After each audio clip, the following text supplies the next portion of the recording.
इस देश में रहना है तो जय श्री राम कहना है, क्योंकि जो घटना हुई है पूरे देशवासियों ने देखा है। मेरे लिए तो वो अत्याचार है मुझ पर। अरे भाई एक रुमाल देना मनीष। देखो मैं रो नहीं रहा हूँ, मैं खुशी में मेरे आंसू निकल रहे हैं। ये पति पत्नी पब्लिसिटी के भूखे हैं। बिल्कुल आपने मेरे दिल की बात बता दी। खुद मेहनत करके पसीना निकाल के खून का पानी करके मैं यहाँ तक पहुँची। अमरावती में क्या खिलेगा? अमरावती से भाजपा की नवनीत राणा चुनाव हार गई हैं। संजय राउत कह रहे हैं आपके पास जो पैसा आया है ना उसमें दाऊद का पैसा भी है। अरे बाप रे। उन्होंने फिर एक चीज और बोली, कहते हैं कि आप लोग बंटी बबली हो। चलो भाई। दोस्तों आजकल लल्लन टॉप वाले भी हारे हुए भाजपा नेताओं की खूब फिरकी ले रहे हैं। आप नवनीत राणा का ये इंटरव्यू ही देख लीजिए जिसमें एंकर कैसे फिरकी लेते हुए दिख रहे हैं। तो ये पूरी वीडियो देखिए और आप भी मजे लीजिए। आप फिलहाल जमानत पर हैं। अमित शाह से आपकी मुलाकात हुई, देश के गृह मंत्री। सर जिस दिन मैं दिल्ली आई उसी दिन उन्होंने समय देकर दिया और उस वक्त मैं उनके पास गई और पूरी पीड़ा उनको बताई, उन्हें सब पीड़ा बताई। तो मुझे लगता है कि ये सब चीजें जब उनके सामने रखी उसके मुताबिक उन्होंने प्रिविलेज दाखिल करने के लिए, क्योंकि जो घटना हुई है पूरे देशवासियों ने देखा है। इस देश में रहना है तो जय श्री राम कहना है। कुछ नहीं करके भी अगर आप पे देशद्रोह लगता है, अगर कुछ नहीं करके भी हेट्रेट निर्माण के ऑफेंस लगते हैं यहाँ पर, तो मुझे लगता है वो सब चीजें उनके सामने रखी और उन्होंने उसकी दखल लेके प्रिविलेज में उन्होंने रेकमेंड करके। तो उन्होंने कहा कि ये पति पत्नी पब्लिसिटी के भूखे हैं। बिल्कुल आपने मेरे दिल की बात बता दी। संकट मोचन को हम सब कब याद करते हैं? जब हमारे पे संकट आता है।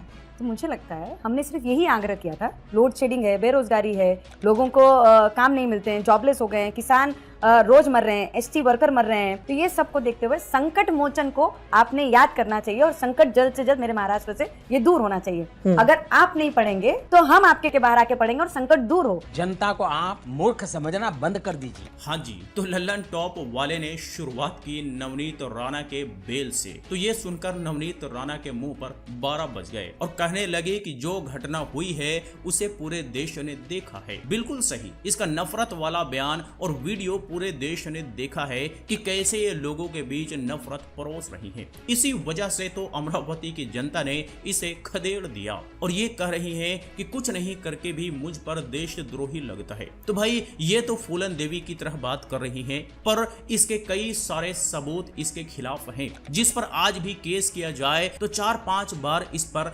देशद्रोही का मुकदमा तो जरूर चल जाएगा। और लल्लन टॉप वाले ने फिरकी लेते हुए बड़ा अच्छा सवाल पूछ लिया कि पति पत्नी पब्लिसिटी के भूखे हैं, जो कि सच भी है। इसलिए हाल ही के चुनाव में नवनीत राणा ने सांप्रदायिक माहौल बनाने की कोशिश करते हुए कई बार भड़काऊ भाषण दिया था, जिसका खामियाजा आज ये भुगत रही हैं और जॉब्स, मजदूर और किसानों के बारे में ये बात कर रही हैं, जिसे सुनकर किसी को भी हंसी आ जाएगी कि भाई अगर इतना ही इन सब को लेकर के चिंता है तो आज मोदी सरकार से इन सारे मुद्दों पर सवाल पूछ लो, तब हम मानेंगे कि तुम असल मायने में जनहित के नेता हो। नहीं तो ये सारा का सारा ढोंग है, ये सारा का सारा चीप पब्लिसिटी का एक स्टंट है। खून का पानी करना मतलब किसको कहते हैं वो मैंने मेरी जिंदगी में किया। तो मेहनत तो मेरे रग रग में है और ईमानदारी मेरे साथ है। मस्त जोक मारा। संजय राउत कह रहे हैं आपके पास जो पैसा आया है ना उसमें दाऊद का पैसा भी है। अरे बाप रे। उन्होंने कहा कि दो दाऊद का जो साथी है उसने आपको 80 लाख रुपया दिया था। ये क्या है मामला? उन्होंने फिर एक चीज और बोली, वो कहते हैं कि आप लोग बंटी बबली हो, झूठते हैं, लोगों को ठगी करते हैं। और फिर उस रिमार्क के एवज में जो उन्होंने बताया कि नवनीत राणा कह रही हैं कि उनको जब के थाने में रखा गया तो प्रताड़ित किया गया, लॉकअप की सर, लॉकअप में रखा गया तो आपको जाति सूचक शब्दों का इस्तेमाल, पानी नहीं दिया गया, 100% सर मैं आपको बताती हूँ। कोर्ट में भी ये बात कही, सब कही, लेकिन सीसीटीवी रिलीज हुआ तो उसमें देखा कि पति पत्नी आराम से मेज कुर्सी बैठे हुए चाय पी रहे हैं। सर वो तो आपका क्या पक्ष है? और उस वक्त 153A लगता है जो it is a bailable offence. ना ही मुझे मैट दिया गया, ना ही मुझे चटाई दी गया वहाँ पे। अच्छा बात नहीं है। तो जी ये खून का पानी करने की बात और मेहनत तो मेरे रग रग में है, ईमानदारी मेरे साथ है की बात कर रहे हैं। ये सुनकर किसी को भी हंसी आ सकती है, क्योंकि इसको देख कर ही पता चलता है कि ये लोग सत्ता के कितने भूखे हैं और सत्ता पाने के लिए किसी भी हद तक जा सकते हैं।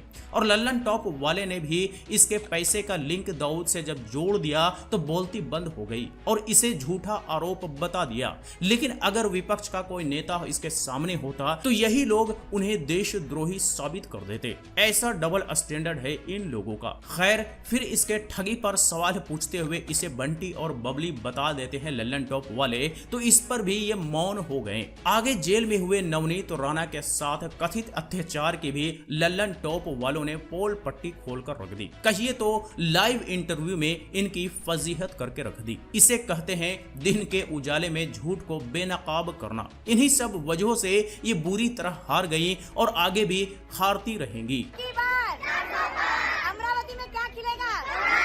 अमरावती से भाजपा की नवनीत राणा चुनाव हार गई हैं। अरे भाई एक रुमाल देना मनीष।